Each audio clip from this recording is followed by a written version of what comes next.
Now, onwards. Your program contains the name of Dean Meret of the Faculty of Social Science, as presumably being here today. Dean Meret could not make it. However, we're not entirely losing in a change. Vice Dean Alistair Younger, Vice Dean Undergraduate Studies, is here with us this morning. And we're not losing in a change because, in fact, Alistair is himself a developmental psychologist who is much aware of the type of work that we do here. Alistair.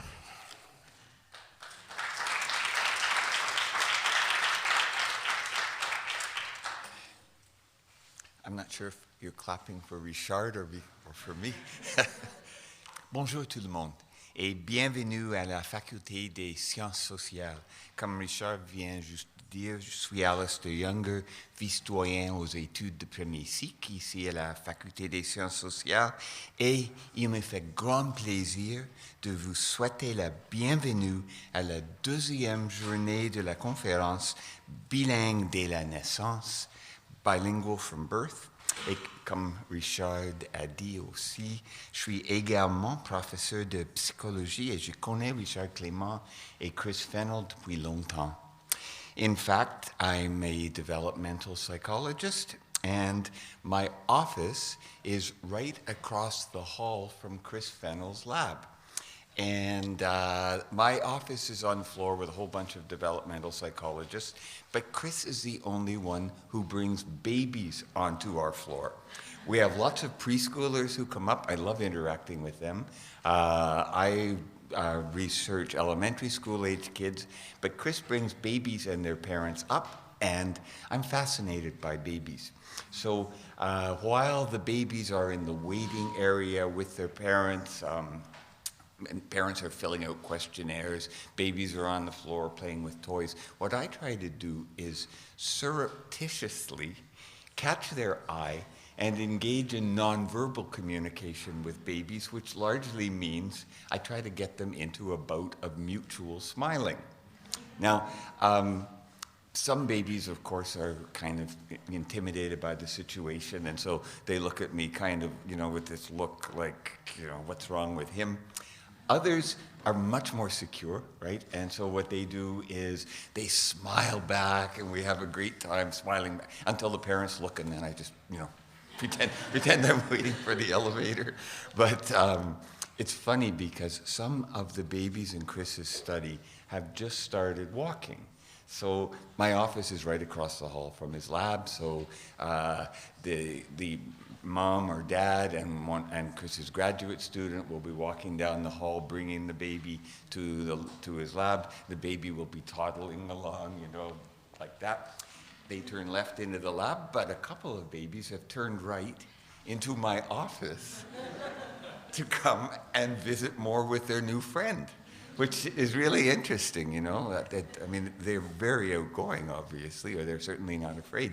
And to try and make me smile some more. The thing that I find funny is I thought that I was the one who was in charge of that smiling situation, but they think they're the ones who are doing it to me.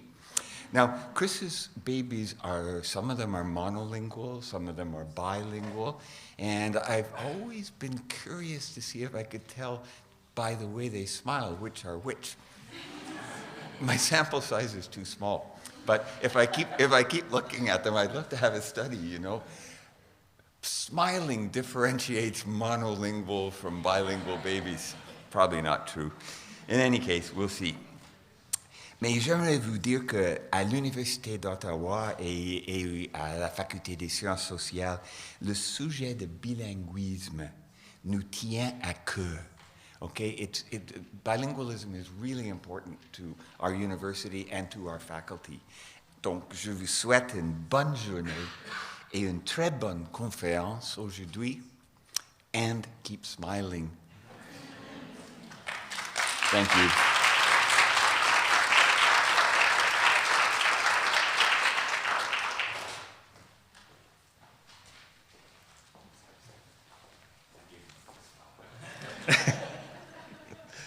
Alors, merci, Alistair. Bonne journée.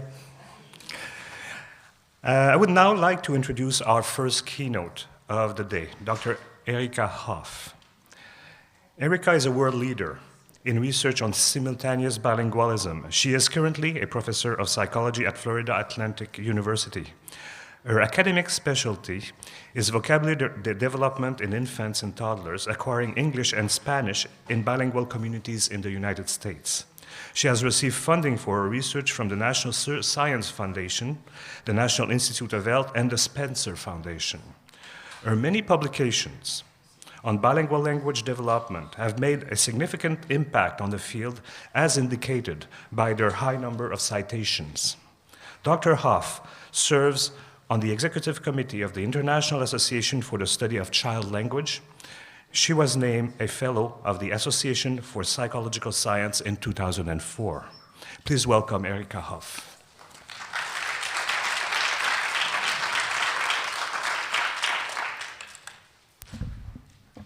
Good morning.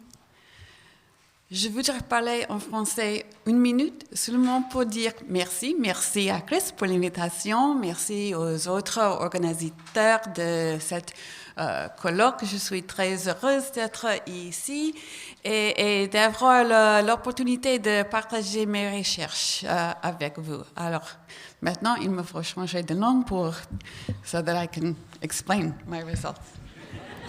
Ah, non. I need this still. Okay. Jacques. Où est Jacques? Okay.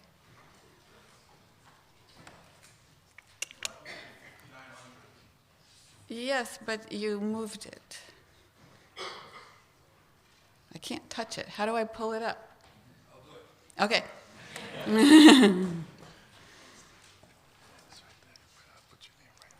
Oh, I'm sorry. That's okay. It's okay. Okay. All right, so this is the promise I will try to fulfill by the end of my remarks, to say something about how bilingual development is the same and how it is different from monolingual development. These are the bilinguals that I study. They are children who come from Spanish-speaking homes in South Florida.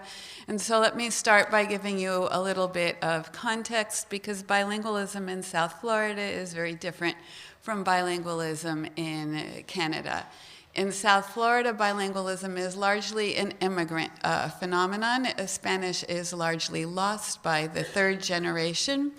The people who are Spanish-English bilinguals in Florida tend to be either immigrants who are educated, so they learned English in their home country as part of their education, and they come to the United States as Spanish-English bilinguals, but by and large second language learners of English. There's what's sometimes called the 1.5 generation, the adults who came from a Spanish-speaking country as Spanish monolinguals, but as children, and finished their schooling in the United States.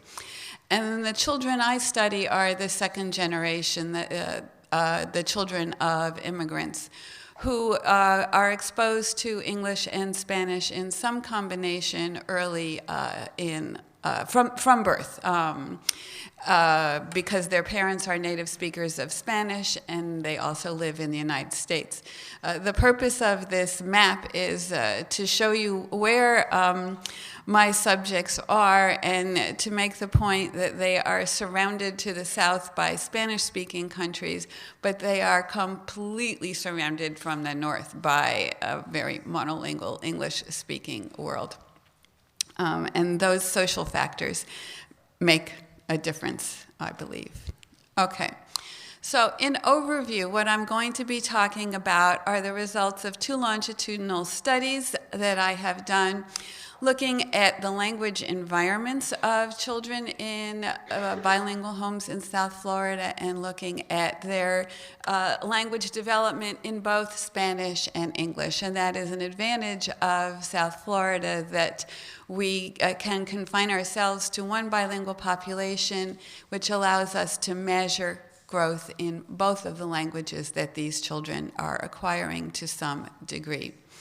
The aims of the research are to describe the trajectories of Spanish and English growth, and second, to explain why the trajectories have the shape they do, and then last, to try to account for individual differences among children in the individual trajectories that they follow. So let me tell you a little bit about the participants in these two studies. The first study is a smaller scale study, the first longitudinal study that I began with Cynthia Kaur, who's here. We started at 22 months. We assessed the children at 22, 25, and 30 months, and a subsample were available to us at 48 months for follow-up. We have 47 children from bilingual homes and 56 children from English monolingual homes. And I define the sample not in terms of the children's bilingualism, but in terms of the bilingualism in their environments. And I was quite liberal in this definition. As long as at least 10% of their input was in a second language, they were in the study. So these are children who are exposed to some degree to two languages, and whether and how and when they become bilingual is one of the research questions. In the second study, we picked up where the first study essentially ended at 30 months. And this is a larger study. We have now 158 children from bilingual homes. 112 of those have been followed up to the age of 5 years. The criteria for entry into this study is the same, except that we required for the second study that at least one of the parents be an immigrant and a native speaker of Spanish. There were a few families in the first study where both parents were born in the United States. They were bilingual, but they were second-generation bilinguals, and their Spanish is different. We also have a comparison group of 36 children from monolingual homes, and we have data so far on these children from the age of 2.5 to 5 years, and those are the findings that I will be talking about. The data consist essentially of everything we could think to measure about their language environments and everything we knew how to measure about their language growth in English and Spanish. The measures of environments come from a questionnaire, which is actually an interview, as we talked about yesterday. We have a language diary as a source of data for many of the children, and I'll tell you more of the details when we get to that. And then in the second study, for as many of the children who had willing parents, we have video recorded samples of caregiver-child interaction in both languages, and I'll be talking about that a very little bit. The assessments of the children's language growth consist of the MacArthur-Bates inventories in English and in Spanish for the early years. And for the bilingual children, we actually did this out to 48 months. These instruments are designed for 30 months, and monolingual children reach ceiling at 30 months. The bilingual children do not. Starting at 30 months, we were also able to administer standardized tests, which you simply can't do. There aren't things you can administer to younger children. But starting at 30 months, we have standardized examiner-administered tests of English and Spanish, and I'll be talking about the expressive one-word picture vocabulary test, for those of you who are familiar with it, and a little bit about the preschool language scale. We only administered the auditory portion of the PLS-4, for those who are familiar with it. We tried to administer the productive part, but you can't with bilingual children. You can't force them to use one language. They'll switch to the other if they feel like it. So we can't use it to get a measure of just what they know in English or just what they know in Spanish. Okay, so here are the questions that I'm going to try to bring some data to bear on. First, what do the trajectories of English and Spanish growth look like? In terms of variables that account for these trajectories and for individual differences, I'm going to focus on 3. This is not an exhaustive list, but I will try to exercise self-discipline. And I will focus on effects of the quantity of input, the quality of input, and then last I'll be talking about some effects of children's output, which is a topic that came up yesterday. And then at the very end, I will try to conclude by saying something about what this implies for how bilingual development is like and unlike monolingual development. And I will also try to at least raise the topic of what these findings imply for how bilingual development may be different in different bilingual environments. Okay, so first some description. And excuse me. Before I tell you what the children's language development looks like, I have to say two things about their environments. Now, this is for the first smaller study. These graphs show you the distribution of levels of education among the parents in the two groups. The point of this graph is both the monolingual and bilingual groups were highly educated and not different in that fact. So the differences that I'm about to present to you between the bilingual and monolingual children are not differences that can be attributed to socioeconomic status or parents' level of education. This is probably not the Spanish-English bilingual population that you see the most written about in the newspapers. The Spanish-speaking immigrants in South Florida do not all come from Cuba. That's one thing I should point out. They come for a variety of different reasons, but they tend to be educated and fairly affluent. They are not the migrant agricultural workers that are that exist in Florida, but that are more common, more widespread in the Southwest in the United States. Okay, so we have kind of a special rarefied group of bilinguals, and I think it's a tremendous advantage because it allows us to say, what does bilingual development look like, holding constant a variable that is very often confounded with bilingualism and particularly immigrant bilingualism. Another thing to say as background is that these children came from homes in which the balance of English and Spanish was relatively equal, at least by parent report, and this is another topic that came up yesterday. As you will see, I'm perfectly willing to grant that the parents may be underestimating Spanish, and we will need to consider that in a little bit. Okay. Another point that is relevant is that over this time period, the ratio of English to Spanish use in the homes was fairly constant. It did not change very much. All right, so here's the first result, simply describing trajectories. So the top line, let me see if I can do this without making a mess. Okay, so you can see the top line is the vocabulary. Sorry, did I skip something here? I did. Okay, I won't touch buttons that I don't know about anymore. All right.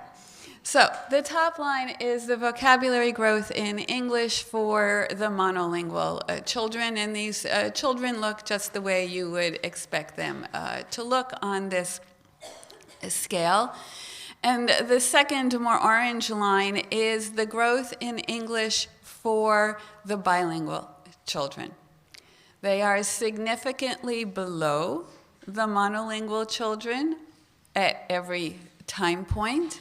And furthermore, the slopes of these lines are significantly different.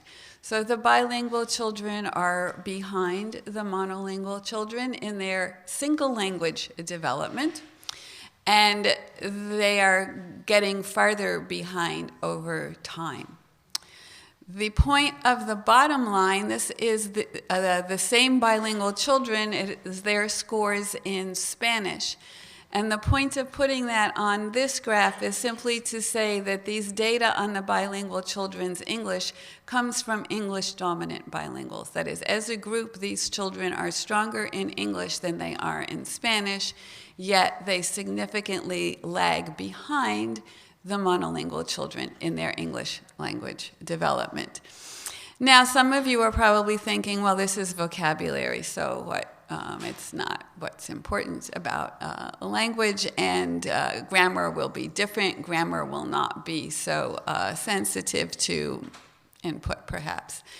This, I inadvertently demonstrated for you when I began how similar the functions are. You have to look at the axis I do, even though I've looked at these graphs many times. The graph for, this is growth in the mean length of the child's three longest utterances. It looks virtually identical to the graph for vocabulary, which actually shouldn't be surprising at this age. Vocabulary development and grammatical development are very strongly correlated. So, and then I have one more measure just to really convince you. This is a different kind of variable. Now, this is on the MacArthur-Bates scales, the parents answer a question, does your child put words together? Is your child combining words? And so this is yes or no, the percent of children who are combining words at each age. And what you see at 22 months is 90% of the monolingual children are combining words, which is just about what you would expect. And the bilingual children are not combining words. Not as many of the bilingual children are combining words. Now, here at this graph, you can see by 25 months, none of these differences is statistically significant.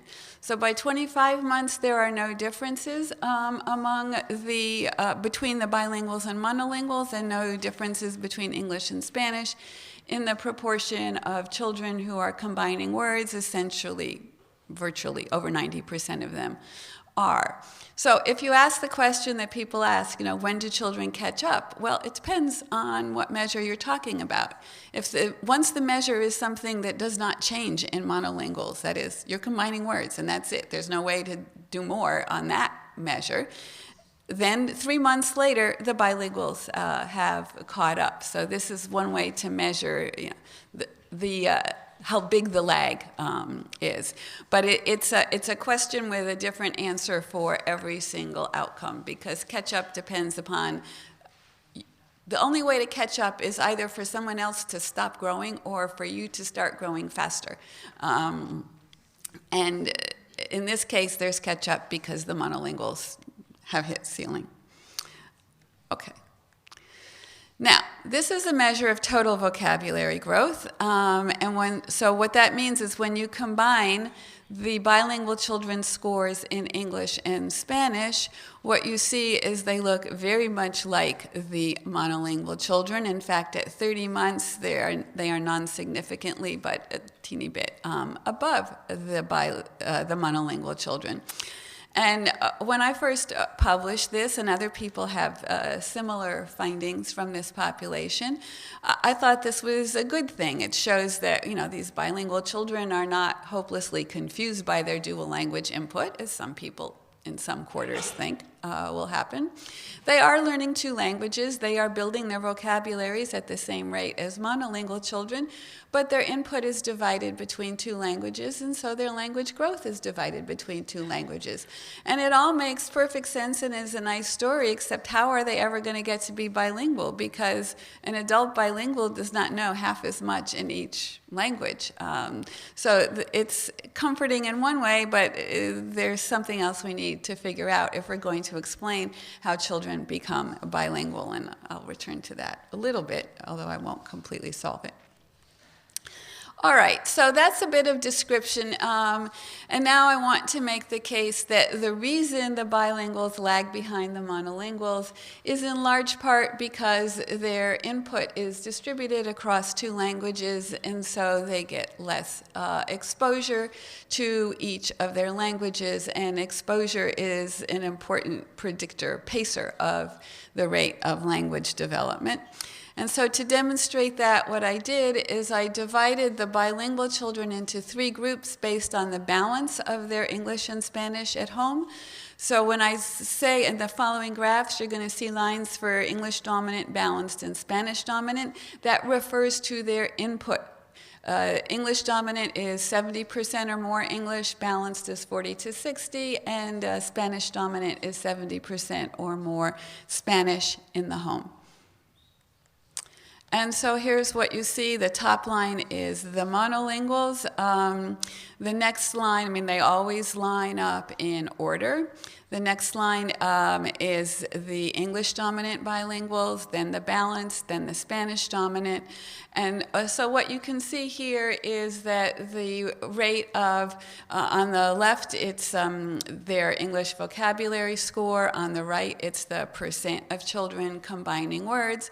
What you can see is all these lines line up just as you would expect if relative amount of input is an important predictor.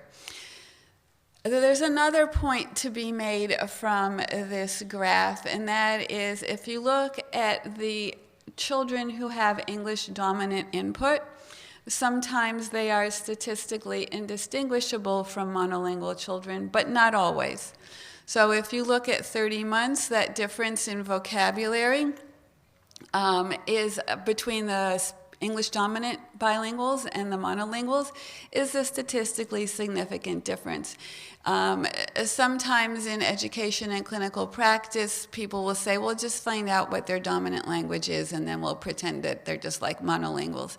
And that's a mistake. A bilingual child's dominant language is not the same as a monolingual child's only language.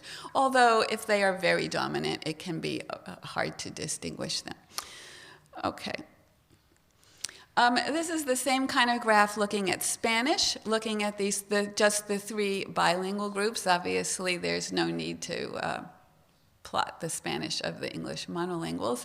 And the point of this graph is simply that, again, you see relative amount of input predicts growth. So the children who lag behind the most in English are the most advanced in Spanish. And it's true. I could have had many more graphs for other measures that the CDI produces. They all look the same. Relative amount of input is a very strong predictor of language skill and rate of language growth in this time period. Okay. So what have I found so far? Monolinguals and bilinguals look very similar in terms of total vocabulary, but the bilinguals lag behind the monolinguals. In terms of single language development, this is true for both vocabulary and grammar, and we can make a good case, I would argue, for attributing the bilingual lag to differences between monolinguals and bilinguals in the quantity of input they receive. So questions. First, is this replicable? My colleague Cynthia Kaur told me that someone in our field came up to her at a conference shortly after I had either presented or published these results and said, Erica needs to get some better bilinguals. So maybe I got a bad batch of bilinguals and we should see if this is replicable. So that's one question. Another question that I think is more and more interesting and important the longer I think about it is this business of total vocabulary. Is the bilingual's growth limited to the same amount of vocabulary as a monolingual child? Is that a cognitive limitation? This is just as fast as their little language acquisition device can go? Or is it in principle possible for a bilingual to learn more than a monolingual? Or I should put it, is it possible for a child who gets input in 2 languages to actually learn more than a child who gets input in only 1 language if the conditions are right? So is this phenomenon that I and other people have found that total vocabulary in a bilingual looks a lot like single language vocabulary in a monolingual? Is that a discovery about the mind, or is that a discovery about the kinds of circumstances in which children become bilingual? The third question, which people always ask me, I don't love this question, but it is often asked of me, when do the bilinguals catch up? And then the last question is, why does Spanish grow at a slower rate than English in children with balanced input? And again, maybe the input isn't as balanced as the parents think it is, but that is not going to solve the whole problem, as I will show you. All right, so now we have study 2, and in study 2, we wanted a bigger sample. We wanted a more representative sample. I can tell you over lunch how Cynthia and I sort of fell into the first study. It was an accident that they were so highly educated. That was just who volunteered. But now we wanted to make an effort to get a more representative sample of bilinguals, and we were successful. We were more successful with the bilingual sample than the monolingual sample. So now in study 2, there is a difference between the monolinguals and the bilinguals in their average level of education.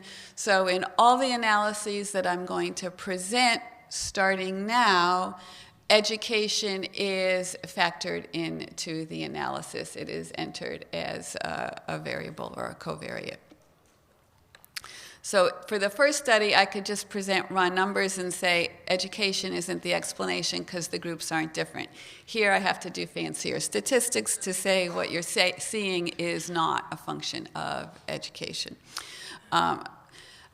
This is for study 2. The second sample was also a little more Spanish dominant at home than the first sample. And these changes over time are not statistically significant, but as long as we're doing fancy modeling, we also enter input as a covariate for all the analyses that I'm going to be presenting. So the previous graphs were just graphs of raw numbers. What I'm going to be presenting now for study 2 is the estimated functions based on multi-level modeling. Oh, before I get to that though, first question. Did I have bad bilinguals before? That is, what does the second sample look like compared to the first sample? And I did that for total vocabulary. So the lines you see are the exact same slide as you saw before. The dots I put on there all by myself with PowerPoint. And what you can see for the monolinguals, the study, I'm sorry, I have to tell you, the two samples overlap in age only at 30 months, so I can only directly compare them at 30 months. What you see for the monolinguals at 30 months is study 1 and study 2 are virtually identical. For the bilinguals, the study 2 bilinguals are significantly lower than the study 1 bilinguals in total vocabulary. And that's going to be something that I want to try to explain. But they're certainly not better. That is, my study 1 bilinguals were measured in total vocabulary more advanced. So I didn't have bad bilinguals. I had pretty good bad bilinguals. Okay. So now we're going to try to talk about trajectories of English and Spanish growth, looking at the data from study 2. Study 2 is different in that it begins at age 2.5, and I have trajectories up to age 5. For these data, I will be primarily talking just about the results from the expressive one-word picture vocabulary test, which some of you may be familiar with it. It's designed to be administered allowing the child to answer in either language. We didn't use it that way. We did it one day in English to get a measure of the child's English vocabulary, and another day in Spanish to get a measure of the child's Spanish vocabulary. And other people have come to this same conclusion about this test as well. Okay, so these lines come from a model in which all the subjects are entered, so monolinguals and bilinguals are all entered into the model. The growth curve for the monolinguals is the estimated function for children whose English input is 100% of their input. And the estimated growth curve for the bilinguals is the growth curve is the estimated growth curve for English input at 50%. Okay, so the subjects ranged from 10% English to 100% English, and these are the estimated functions for 150% English. And again, there's a highly significant effect of input. This model now just has the bilinguals in it, so the sample is different, and the growth curve for English is going to be a little bit different because we wanted to put English and Spanish in the same model to compare the English and Spanish growth just within the bilinguals.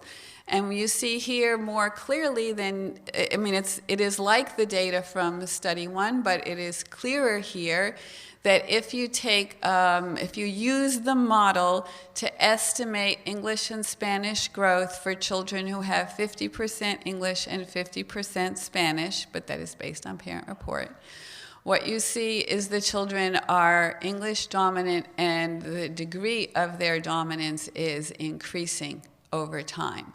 So we have two phenomena here that I think are important to know exist and to try to understand. One is these bilingual children are lagging behind the monolinguals in English. And the second is they're not such great bilinguals. They are not developing Spanish at a very fast rate. They are, in fact, some of them are actually going backwards. This is an average function. At one point, my collaborator, Cynthia, who's a clinician, said, we have to look at some of these kids because language loss is a sign of some autistic spectrum disorder. And since we were doing a longitudinal study, we were still visiting them, and there was nothing a bit autistic about them. They were suffering from the American disease known as monolingualism. Okay. Now we can do the exact same thing as I did with the previous study, modeling effects of relative amount of English on English growth, and because it's estimated, the lines look beautiful as opposed to jagged when you plot raw data. But you see almost the exact same thing, that is 100% English is on top. We did this for 75% English, 50% English, and 25% English. The lines line up. If you look at it closely, what you will see is the spacing between the lines is not equal. In this model, there is a significant quadratic effect. I can tell you the quadratic effect of input is entirely carried by the monolinguals. So if you look just at bilinguals, there's a linear effect of input. If you add in the monolinguals, you get a quadratic effect. What that means is that the input that the monolinguals are getting is boosting their vocabulary more than similar increments of input within the bilinguals, and that I think I have an explanation for. Looking at the Spanish, what you see, there is a significant effect of input, but you need a magnifying glass to see it. I believe one should plot things on the exact same scale so you can see where the Spanish is relative to the English that you just saw, but when you plot them on the same scale, you see that everybody's Spanish growth is so low and the slope is so shallow that it's really hard even to see the effects of input. So why is Spanish growth so slow?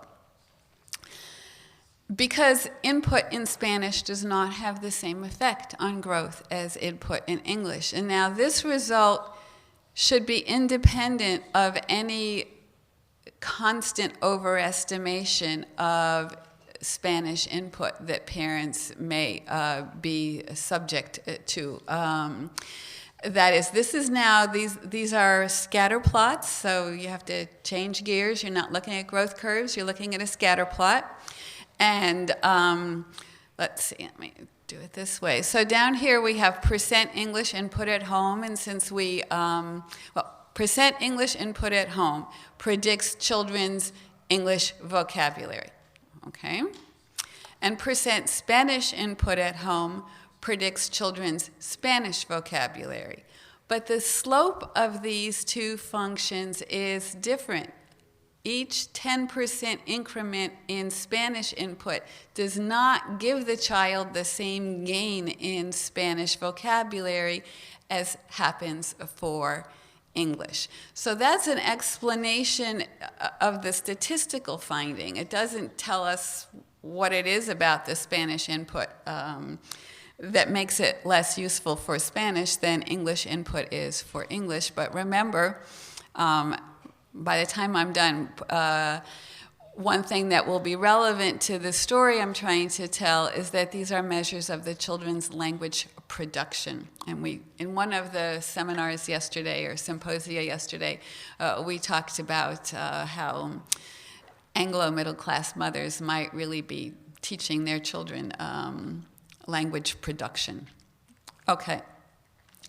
There is another important consequence that is of the fact that Spanish input doesn't give you as much gain in Spanish as English input gives you gain in English.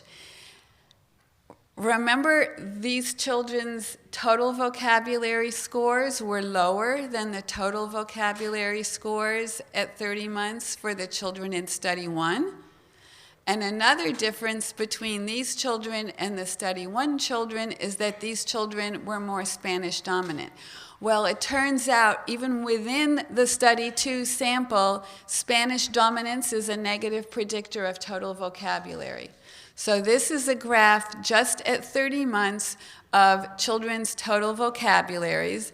And so the first line, the first bar, these are the monolingual children in English. These are the most English dominant of the bilinguals, and then it goes down to the most Spanish dominant of the bilinguals. This is a significant function. So, and again, this is Spanish dominance here is dominance of input. So the more dominant the more Spanish dominant the child's environment, the smaller their total vocabulary is going to be. For whatever reason, I'll try to say something about that. But this has an important implication for total vocabulary. I mean, Cynthia and I are in print as saying total vocabulary is a neutral measure and you can compare monolinguals to bilinguals, but that needs to be qualified. Total vocabulary does not mean the same thing for children from different degrees of Spanish dominance. Okay. Somebody might need to hurry me up at some time. I'm paying no attention, so you're in charge of telling me when to rush. Okay, I got a while. All right. So far, the major findings of Study 1 were replicated, and in addition, the new findings from Study 2 are, if you follow these children out to age 5, they are not catching up. The bilinguals are not catching up to the monolinguals in English. The gap between English and Spanish is growing. So the reason for their not catching up is not because they're switching to Spanish.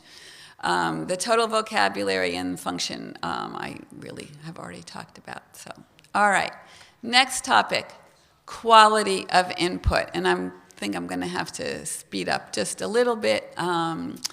But we did a diary study. This is a page that the mothers get. They have 7 of these. So for each day of the week, for every half-hour interval, they write down what the child is doing, who is there with the child, and whether the child is hearing English, Spanish, or both. And from these measures, because we also know virtually everybody in the children's lives and their native languages from the initial interview, we get measures not only of how much of each language the child hears, but who the speakers are that are producing each language to the child. For Study 1, we had 29 families do it at 25 months. And I'm just going to tell you the two findings that I want to follow up on. The first finding is that for the children in bilingual homes, 56% of the English they heard came from non-native speakers of English. So they are getting different input than monolingual children. And the second finding from that study is that exposure to native input accounts for variance in children's English skill over and above the measure of amount of exposure. So exposure to English from native speakers is more supportive of English language development than exposure to input from non-native speakers. So that's the study one finding. Then in study two, we wanted to replicate that. We have more children in this sample. We did this at 30 months. We have the same language diary-based measures. And in addition to the MacArthur-Bates inventory measures, now at 30 months, we were able to do examiner-administered measures of the children's English and Spanish, which is important, I think, because if you have parents filling out the diary and parents filling out the MacArthur-Bates, you have this problem that all your information is coming from the same source. So in study two, what we found is for this sample, 40% of, so I'm saying this the opposite way now. For these bilingual children, 40% of their English exposure came from non-native speakers. So it's pretty similar to the other study. A slight majority of English input comes from non-native speakers. So that's just the descriptive fact. If you just do a plain old correlation between what percent of your exposure comes from native speakers and your English skill, you find that and this is not how much English exposure. This is the percent of your exposure to English that comes from native speakers is a significant predictor of every measure of English. But the percent of exposure from native speakers is correlated with other things, so that when you run the proper regressions, holding absolutely everything in the world, removing variance due to everything else first, of course, you reduce the variance accounted for by exposure from native speakers.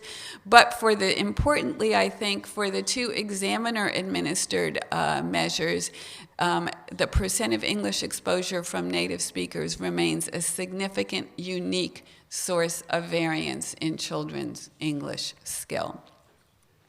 Okay.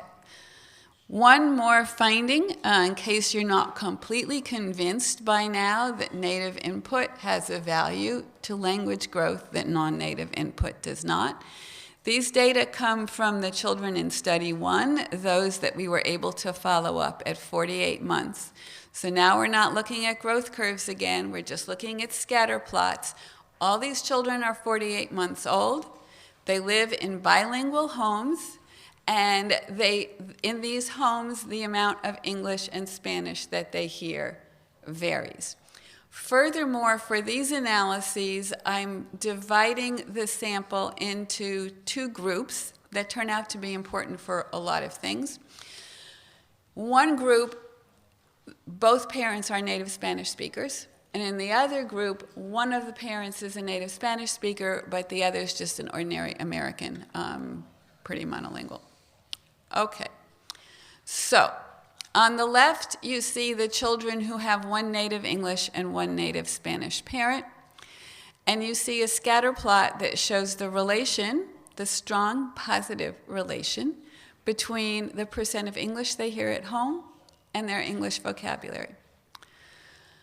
On the right, you see the same data, but now this is for children who come from homes where both parents are native Spanish speakers. The relation between exposure to English at home and English vocabulary is not significant. Now, this is a very small sample. The correlation is almost 0.3. In a decent-sized sample, it would be significant, but it would be significantly lower than the 0.7 that you see in the children who have a native English speaker at home. So based on these data, and actually the reason I did this analysis is Carol Hemmer had a study where she found that the amount of English Puerto Rican mothers speak at home to their children is not related to their children's English skill. And she said once children go to preschool and are a certain age, English input at home isn't so important, and I thought that was probably not the case. And here what I find is it is important if you have a native English speaker at home, but it is less important if you do not. And on that basis, I think it's reasonable to say that native Spanish-speaking parents who are speaking English to their children only because they think it's good for their children probably are not benefiting their children as much as they hope and think they are. They are having another effect, however. We also plotted this variable. Now remember, this is relative exposure, so the more English you get, the less Spanish you get. We plotted on these same graphs their scores in Spanish. So if you look at the children who have one native English and one native Spanish parent, increases in the amount of English at home benefit English, but they don't really hurt Spanish that much. Okay, that's a negative. It's a negative correlation, but it's not significant, and it's pretty low. On the other hand, in the households where both parents are native Spanish speakers, as they increase, I shouldn't say they, it's not longitudinal, increases in English use in these homes has very little benefit for the children's English and is a huge detriment to their children's Spanish. So there's a huge, not only is the English not benefiting the children's English, but there's a huge opportunity cost. The children are not learning Spanish. So now if you try to put everything all together, you can see why total vocabulary is not the sum of two equal opportunities. And just because I appreciate the import of this finding. Lots of children learn language from non-native speakers. But some of them do so because pediatricians and teachers have told them that they should be. And I think that is clearly bad advice. Another implication of this finding is that it really matters who staffs preschool. If, as in many places, children are sent to preschool in the expectation that the preschool experience will remedy deficiencies in their home environment, if the preschool teachers are not very fluent in English, preschool is not going to have that effect, and that is certainly the case in South Florida. So in any case, because I realize this is an important a finding with important implications, it's important to say I'm not the only one that's found it. I told you Carol Hammer has that result, and our own Joanne Paradis found something very strongly related, looking at immigrant, her sample was immigrant children, but they are learning English from native English speakers outside the home, not from their immigrant parents who may be trying to use English in the home.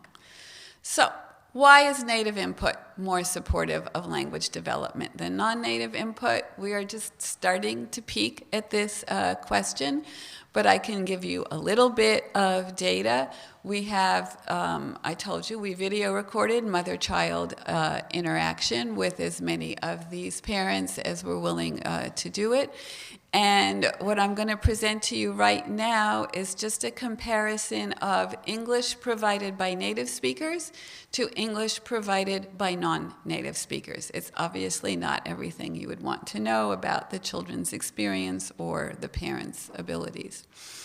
And for most of these data, we have a sample of 20 native English speakers and 20 native Spanish speakers who are speaking English, and all the native Spanish speakers are late learners of English.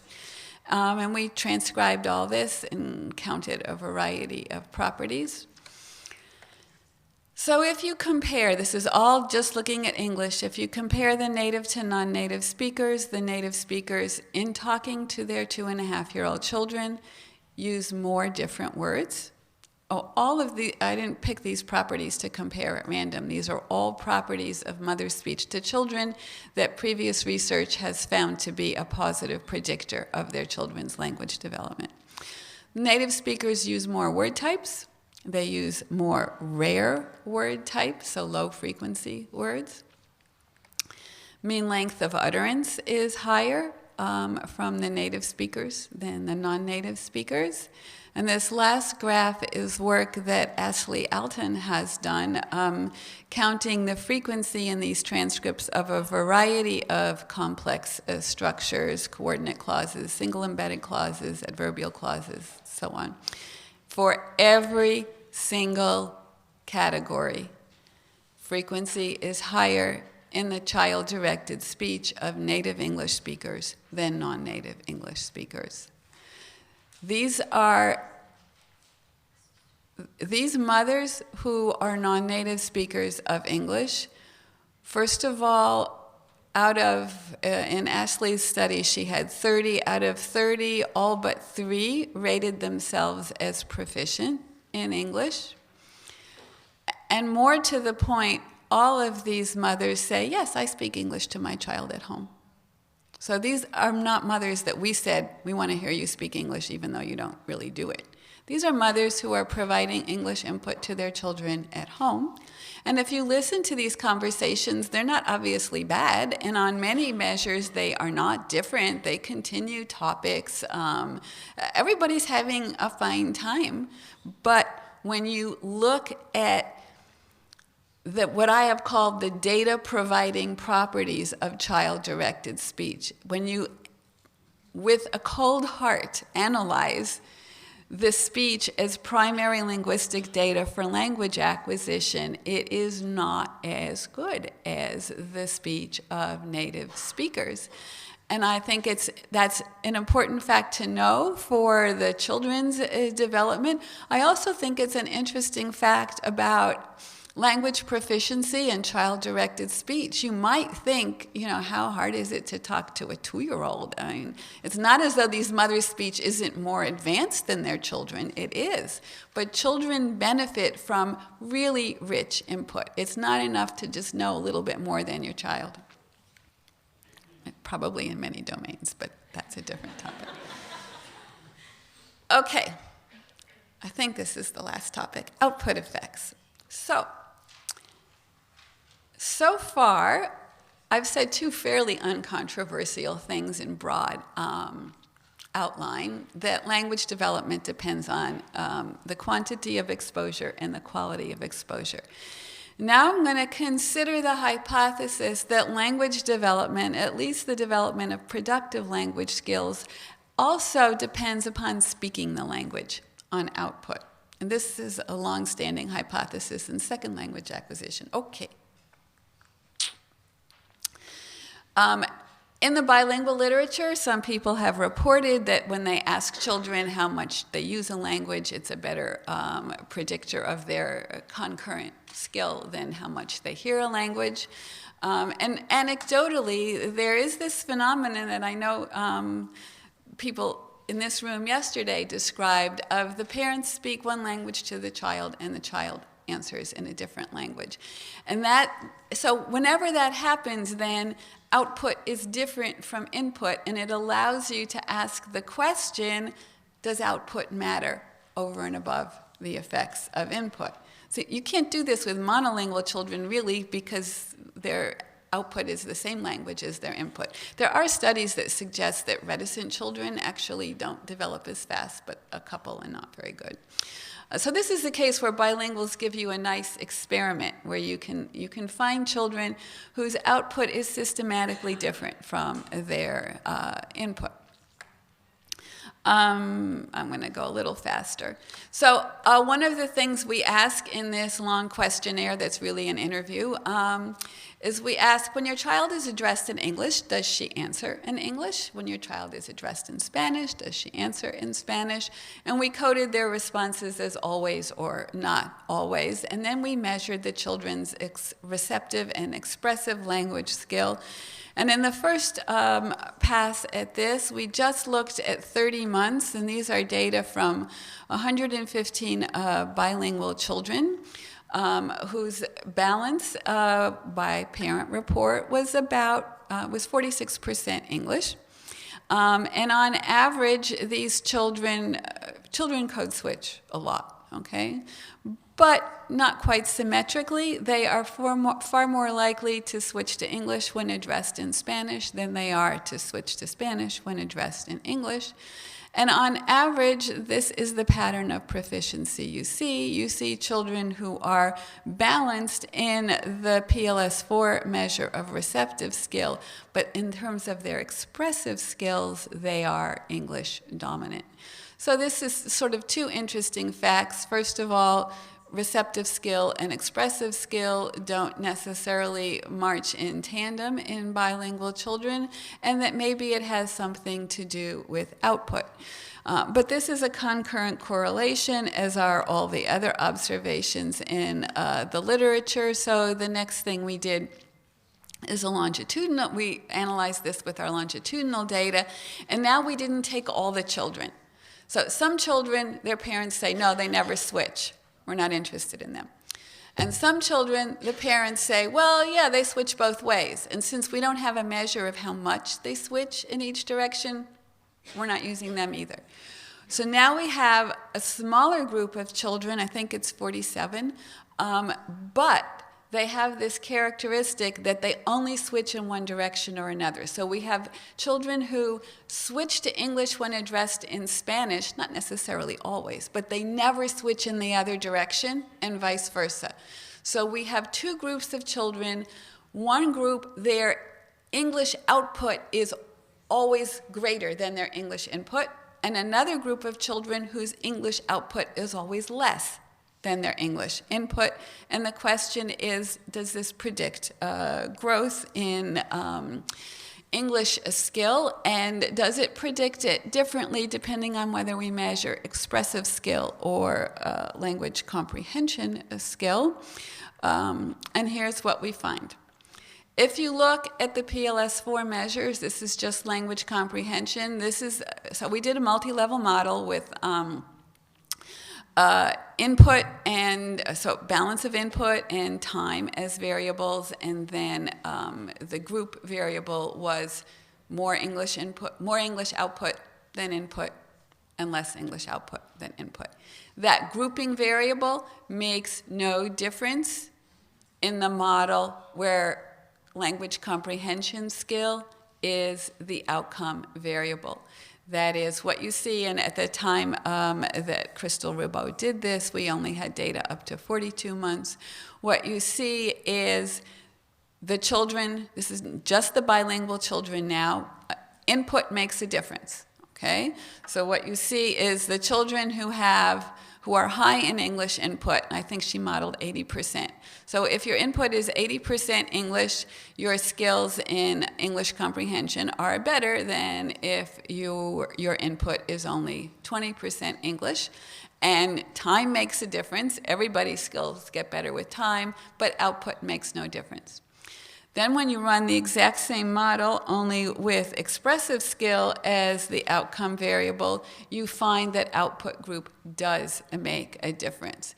Time still makes a difference, input still makes a difference, but in addition, the children whose output is more than their input grow faster in English skill than the children whose output is less than their input.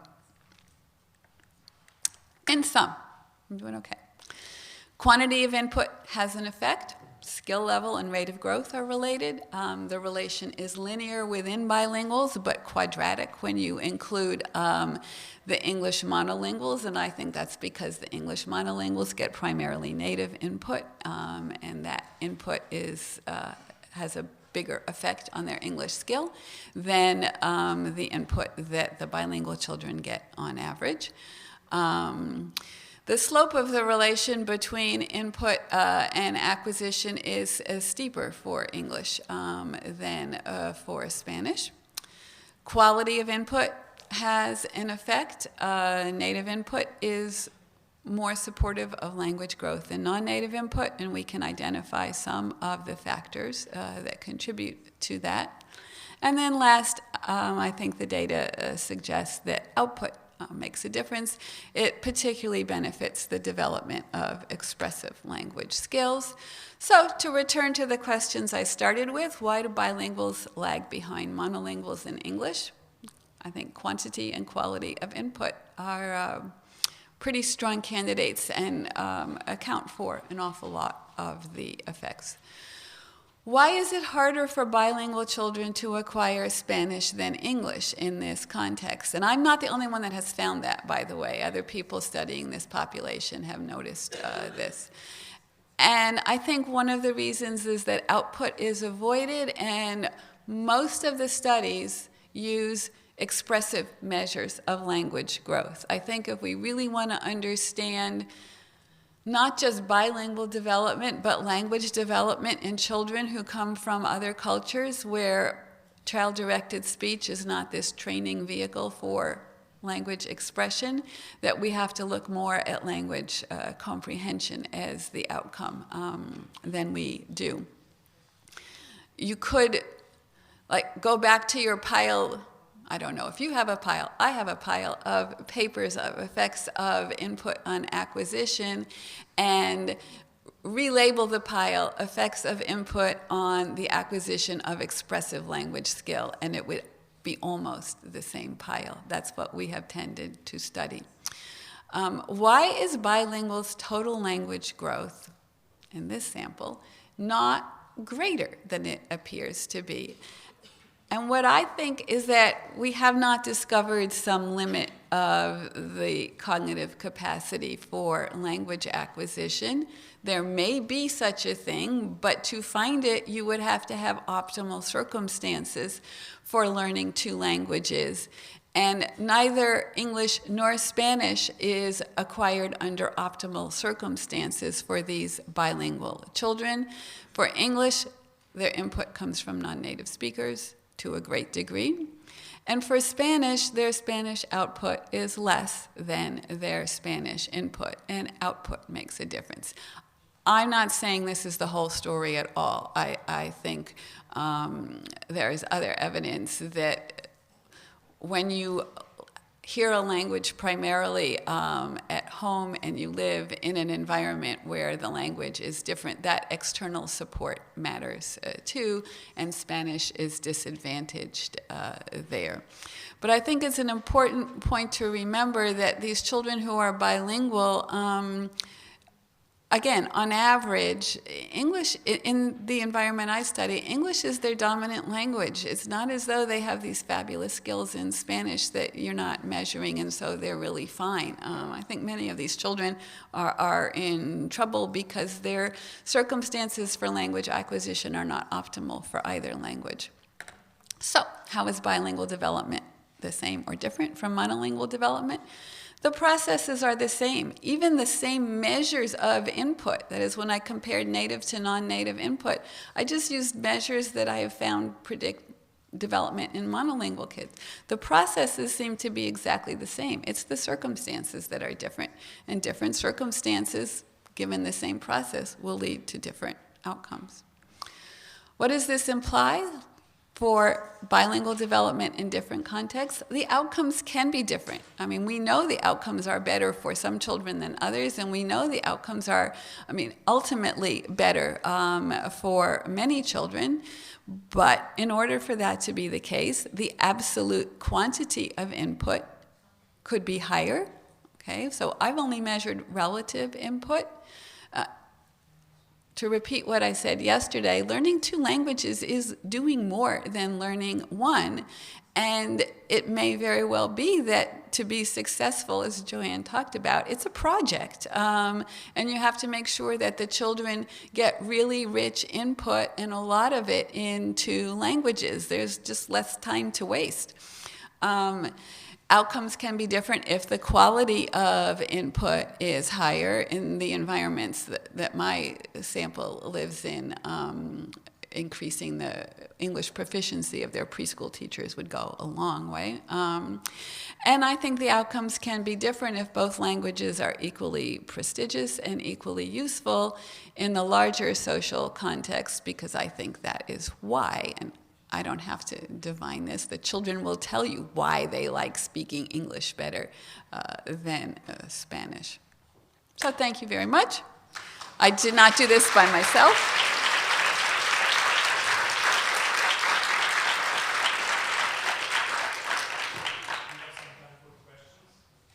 Yes.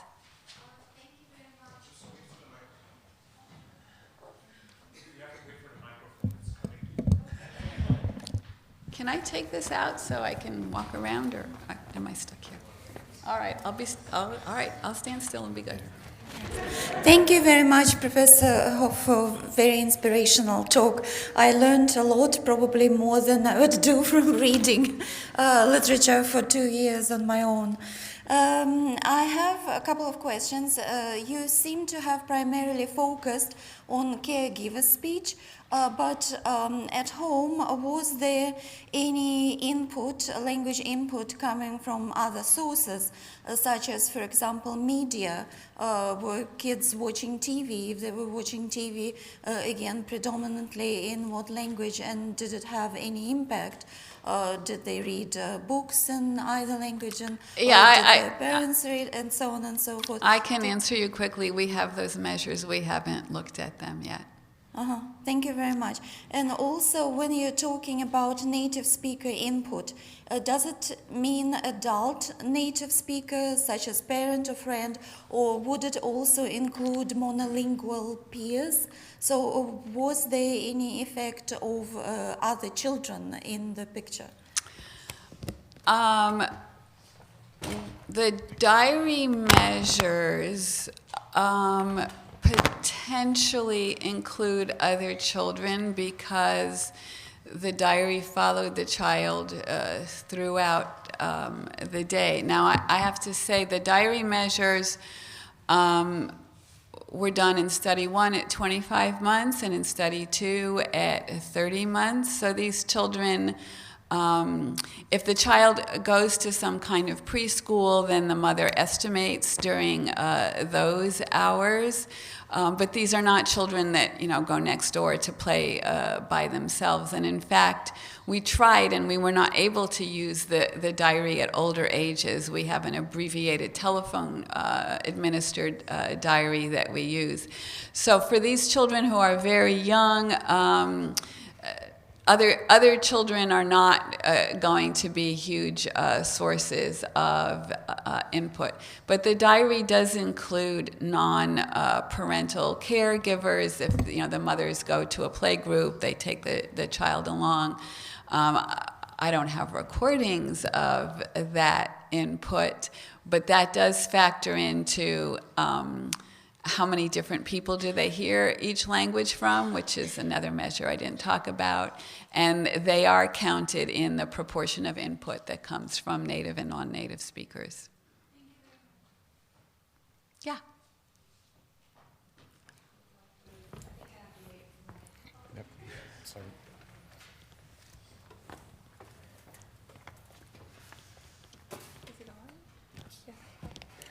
So thank you, Erica, for such a wonderful talk.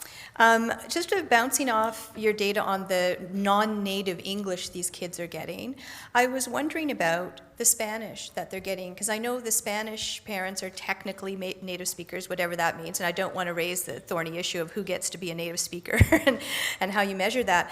But I'm just wondering, do you have any data on how many of the parents' higher education was actually in Spanish versus English? Do the parents work professionally in Spanish? Do they engage in high-quality media that's challenging linguistically in Spanish, like reading novels?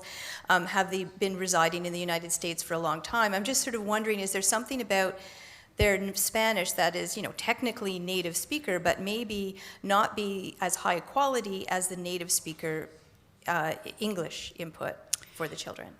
That's an interesting question.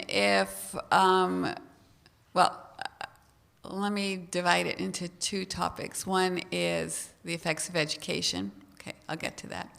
But the other that I think you raised is, does it change your Spanish for the worse if you live in the United States for a very long time?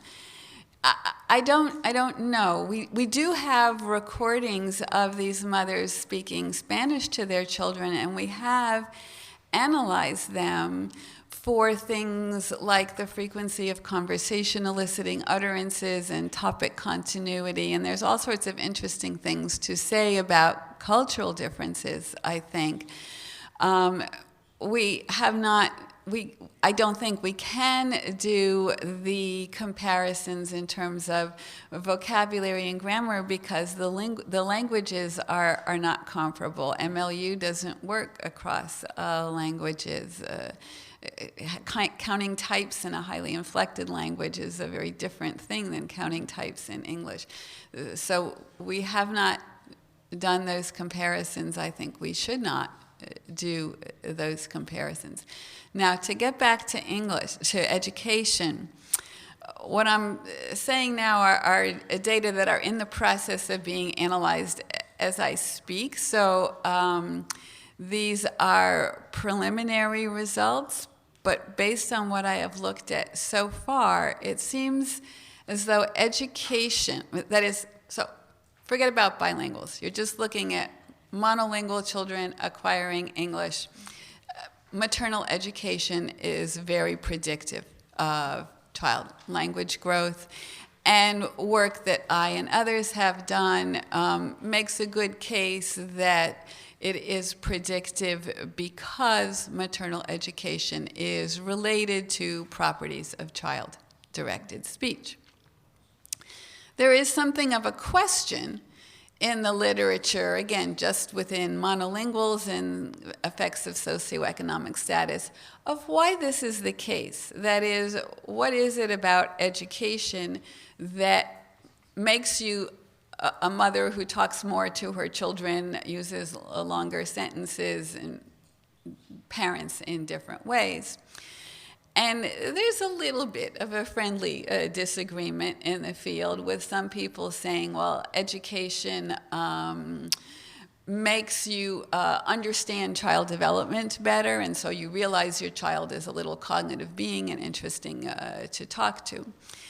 And I don't think that is, I have argued that that's not the full story, because in my data, again, just with monolinguals, I find that the more educated mothers who produce a richer vocabulary and longer utterances in talking to their children also use a richer vocabulary and longer utterances in talking to an adult when I interviewed them. So I have argued that it is, that the benefit of education for child language development is that it creates in mothers a style of language use that is general. It's not a unique property of how you interact with children and how you talk to children. Well, I think the data from bilinguals tells us that we were both right a little bit, because when we've used education to make two sorts of variables. One is just what's your highest level of education? And then the second is, what's your highest level of education in English? What's your highest level of education in Spanish? And level of education in a language has a unique predictive value that is language specific.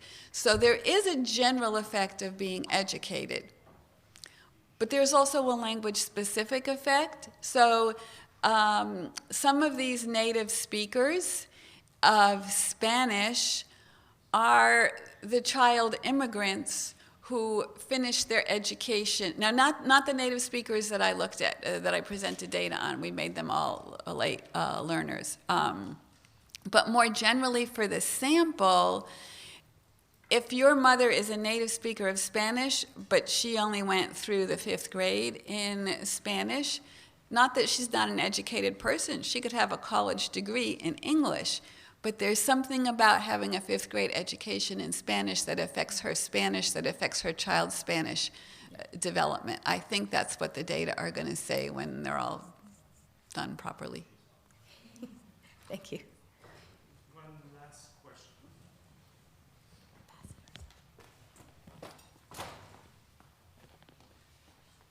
There's instructions on how to use this, eh? Just speak into it. That's radical word. One of the issues that was talked about yesterday was the possibility that bilingual children might be hearing kind of, if you will, a fundamentally different dialect than monolingual children are. I was wondering, to what extent do you think that when you're looking at the exposure to native English speakers, that you simply have a really good match when you're measuring their English on standardized tests? Is my question even remotely clear? Yeah, oh yes, it's absolutely clear. We think about this all the time. That is, what's the target language for these children? And when the children do things that look like bilingual transfer, is that transfer that's happening in their heads, or is it transfer that happened in their mother's head or happened in the language a long time ago? I mean, I think it's an interesting question. I think it's a profound question, but I think our measures are so ordinary that they're not very contaminated by that. That is, I mean, what we do is we accommodate any lexical variety. So if we have a card, one of the pictures in the Woodcock Munoz that we're using now as these children get older has a swimming pool, and they're supposed to say swimming pool. Well, it turns out there's 2 different words in Spanish, depending upon where you come from, for a swimming pool. And I mean, we deal with many varieties of Spanish. Never mind the Miami Spanish, just Spanish from Venezuela and Peru and Colombia are different, and the Spanish tests actually are developed for Mexican Spanish. So we just allow, if the mother says that's the word we use for this, whether it is an English intrusion, a Miami dialect, a Peruvian dialect, we allow it. Ultimately, if you are going to talk about more subtle, sophisticated measures of language, your question is probably more relevant then. I think what I look at is so ordinary, it kind of isn't influenced by that. But I would be happy if you could tell me I'm mistaken and there are things I should look at that would be more interesting. Thank you. Thank you very much.